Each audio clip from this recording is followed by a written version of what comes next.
Question number 10 में find the value of p given that एक equation है y upon 2 equals to x minus P.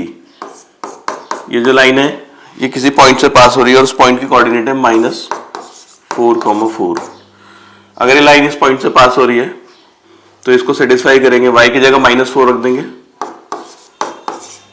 और x की जगह 4 जाएगा -2 equals to 4 minus p, p की वैल्यू 4 प्लस 2, पी की वैल्यू आ जाएगी 6।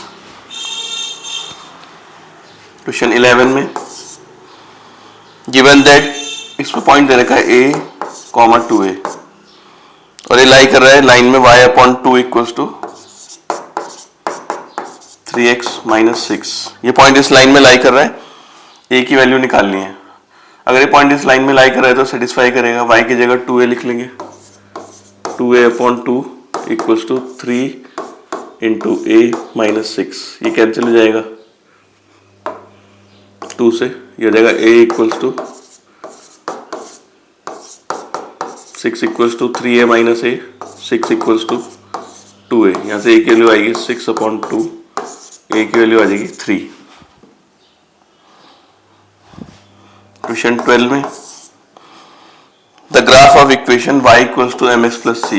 ये एक लाइन की इक्वेशन दी है y equals to mx plus C और ये लाइन जो है पास हो रही है 2 पॉइंट से, 1 4 से और -2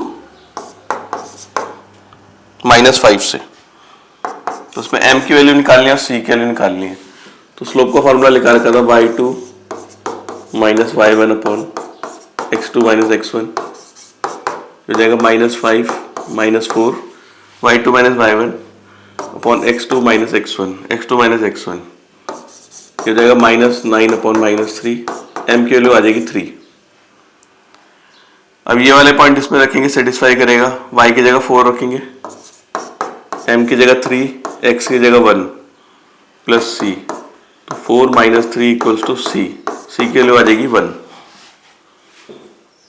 13 क्वेश्चन में एक लाइन की इक्वेशन निकालनी है जो पास हो रही है 2 पॉइंट से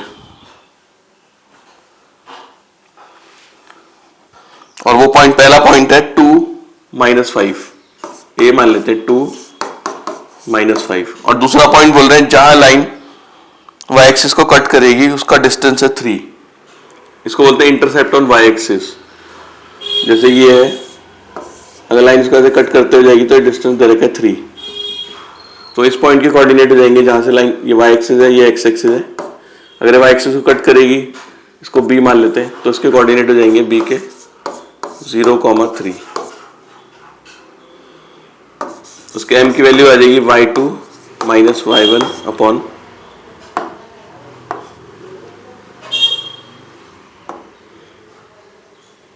x2 माइनस x1, m की वैल्यू आ जाएगी -4 और ये y इंटरसेप्ट हो गया c, इसे c बोल सकते हैं, c इक्वल्स टू 3।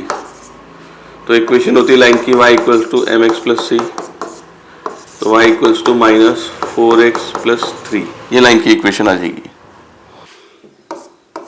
क्वेश्चन 13 में इक्वेशन निकालने लाइन की और वो पास हो रही है 2 -5 पॉइंट से और y एक्सिस को इंटरसेक्ट कर रही है और इंटरसेप्ट ऑन y एक्सिस है -3। मतलब ऐसे लाइन जब कट करते हुए जाएगी y एक्सिस को यहाँ पर -3 पे कट करेगी, तो हो जाएगा 0.0 -3।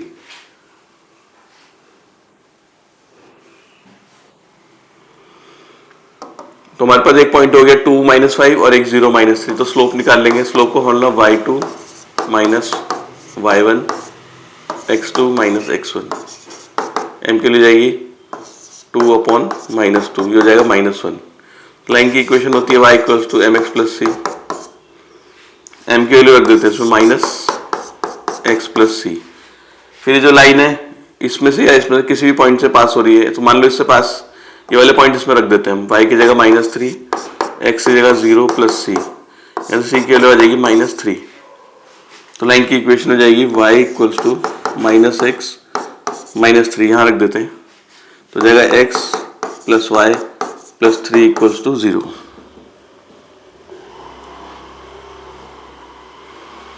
क्वेश्चन 14 में find the equation of line passing through line pass हो रही है -1, 2 पॉइंट से और उसका स्लोप दे रखा है 2/5। तो लाइन की इक्वेशन होगी y equals to mx plus C. तो स्लोप दे रखा है इसका 2/5x प्लस सी। फिर लाइन पास हो रही है -1,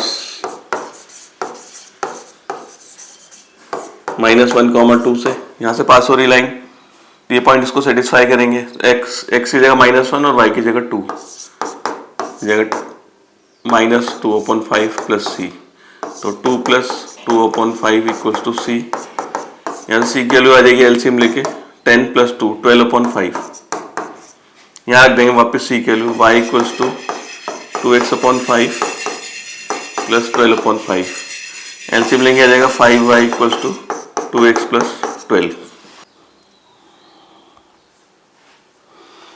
15 क्वेश्चन में लाइन की इक्वेशन निकालनी है और जिसका इंक्लिनेशन मतलब वो लाइन x एक्सिस के साथ 60 डिग्री का एंगल बना रही है, तो उसका स्लोप हो जाएगा 10 60। तो स्लोप आ जाएगा इसका √3। फिर ये दिया है लाइन जो है वो 0 -3 से पास हो रही है। तो पहले लाइन की इक्वेशन लिख लेते हैं mx प्लस सी।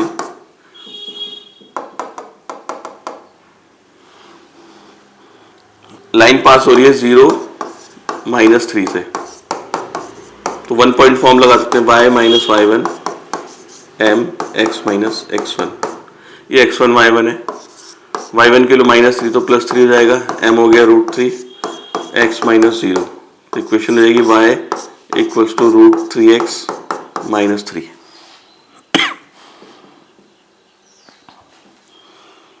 सिक्सटीन क्वेश्चन में फर्स्ट पार्ट में 2 पॉइंट दिए हैं 0 -2 और दूसरा पॉइंट है 3 4। इसका स्लोप निकालना है। स्लोप का फॉर्मूला y2 - y1/x2 - x1। तो उसका स्लोप हो जाएगा ये y2 - y1 4 + 2 हो जाएगा अपॉन 3 - 0। तो ग्रेडियंट आ गया, ये स्लोप आ गया इसका 2। सेकेंड पार्ट में पॉइंट है 3 - 7 और दूसरा पॉइंट है -1, 8। इसका भी स्लोप निकालेंगे, वही फॉर्मूला y2 - y1। ये पहले से माइनस है तो प्लस हो जाएगा और x2 - x1 15/-4। क्वेश्चन 17 में E और F के पॉइंट दे रखे हैं। E के पॉइंट है 0 4, F के हैं 3 7। तो फर्स्ट पार्ट में निकालना है ग्रेडियंट। ग्रेडियंट मतलब स्लोप y2 - y1/x2 - x1। ये 3/3 आ जाएगा। सेकेंड पार्ट है इसका इक्वेशन निकालनी है EF की। तो formula y - y1 m x - x1। x1 ये भी ले सकते हैं, ये भी ले सकते हैं। तो हो जाएगा y - y1, इसको ले लेते हैं y1 equals to m x - x1। तो y equals to x + 4। Third part में coordinate of point where the line EF intersect x axis. उस पॉइंट की कोऑर्डिनेट निकालना है जहां पर ये लाइन इंटरसेक्ट करती है x एक्सिस को। तो लाइन इंटरसेक्ट x एक्सिस, वहां पर y की वैल्यू जाएगी 0। तो 0 इक्वल्स टू, क्योंकि x एक्सिस में y की वैल्यू 0 होती है तो x की वैल्यू -4, तो उस पॉइंट की कोऑर्डिनेट हो जाएंगे -4, 0।